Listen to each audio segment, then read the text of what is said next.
abortion debate is high on the global news agenda. No, that just came from the top of this building. An emotional end to the day, half a century of a woman's right to choose overturned. I don't accept this ruling. We're not going to go back.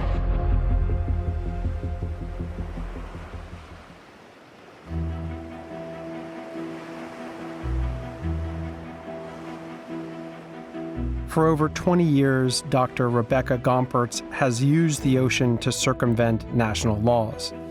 No, I don't think of myself as an outlaw. Can I think of another word? I'm a legal loophole. That's what I am. Dr. Gomperts is part of a band of mavericks and changemakers I've encountered in the ungoverned realm of the high seas, exploiting its lawlessness.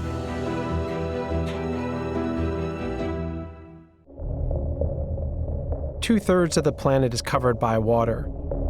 It's our planet's wildest frontier, breathtaking as much as it is vital to all life.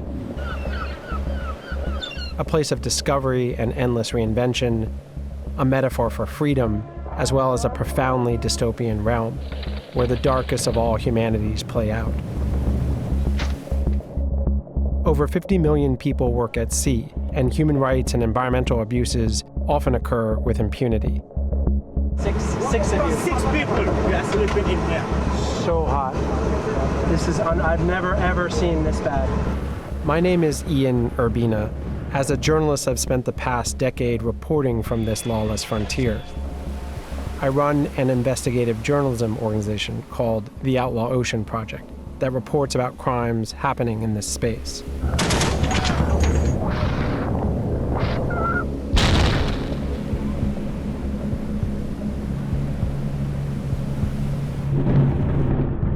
This is the Outlaw Ocean.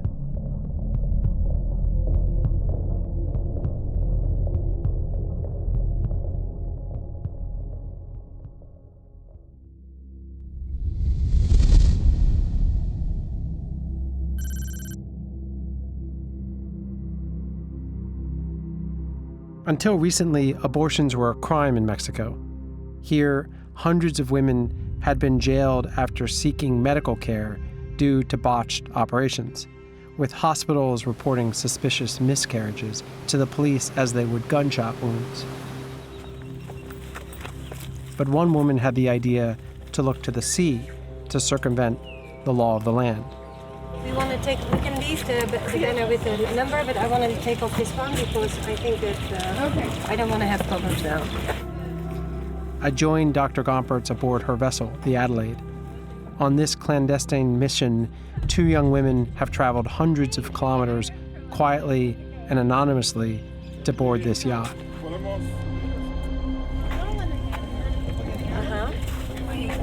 Okay, all right, I'm gonna go up to the front and push it off. It's clear back there, right? Viene. Yeah, put it forward. Fine.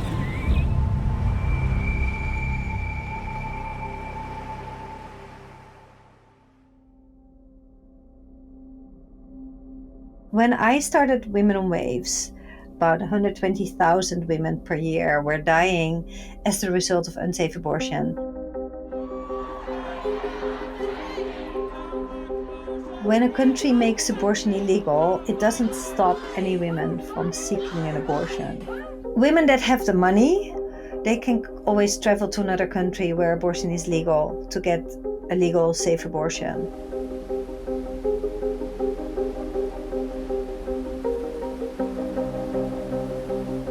The poor women that don't have these resources cannot. What it does, it's making her take risk, health risk, and her life risks in order to get it. How it works is that Women on Waves will rent a ship, go to a country where abortion is not allowed, where it's illegal. We sail into the harbor. There we can take women on board. We're sailing to international waters, and international waters is 12 miles outside the coast. And in international waters, the local laws don't apply anymore, and it's only the laws of the sea.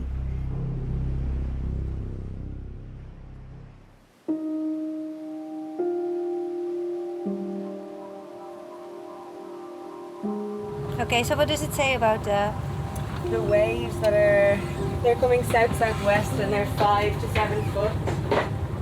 Yeah, so we're totally exposed to all the swell right now.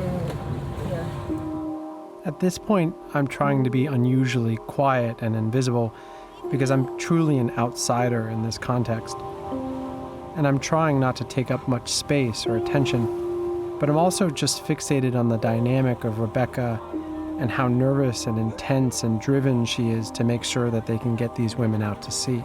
Alright, you're fine, we're fine. Okay. Now we wave wide. Yeah. Sailing out of port was rough, and we even ran aground. Oh, wow, you was not good. Not good at all. Whoa, whoa, whoa, whoa.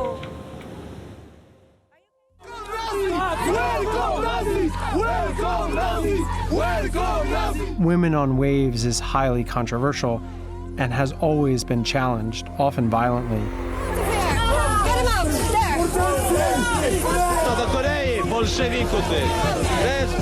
There. They have faced countless death threats over the years. Watch out, there. They can't go on the back. We have to go back, and we don't want them to jump on. We don't want them to protect on the ship. Come on. Yet stringent laws in these countries have never stopped abortions, only pushed them underground, forcing women to seek often unsafe procedures. We're not going into sea to break any laws. It's really to support the human rights, and so the universal human laws that we are supporting. We are looking for these loopholes to make sure that women have justice.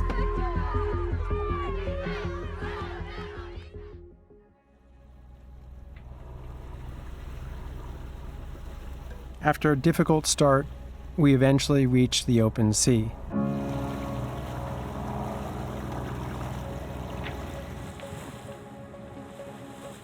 We had a GPS and had the spot outside international waters marked on the GPS and on the map. And so we even went out a little bit further. Then when we were there, we contacted the customs again with the radio, said we're now in international waters.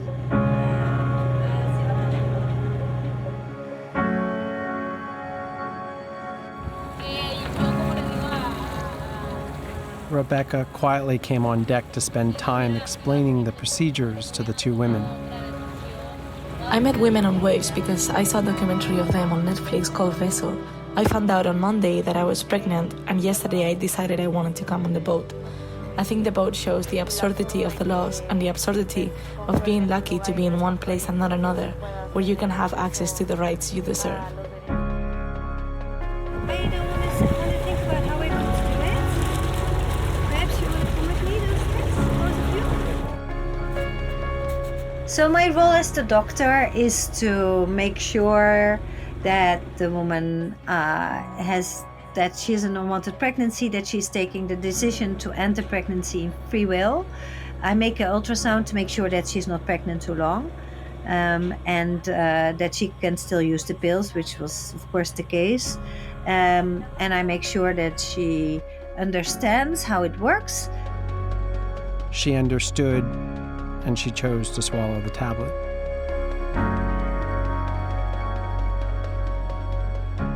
And then we sailed back. And when we entered the harbor again, we said, we are here again. And that was it. Rebecca's focus and fearlessness are remarkable. And unlike the captains I'd watched elsewhere take fish from protected marine zones or the companies that condone slave labor, Rebecca was not breaking the law, but taking advantage of a loophole in the outlaw ocean.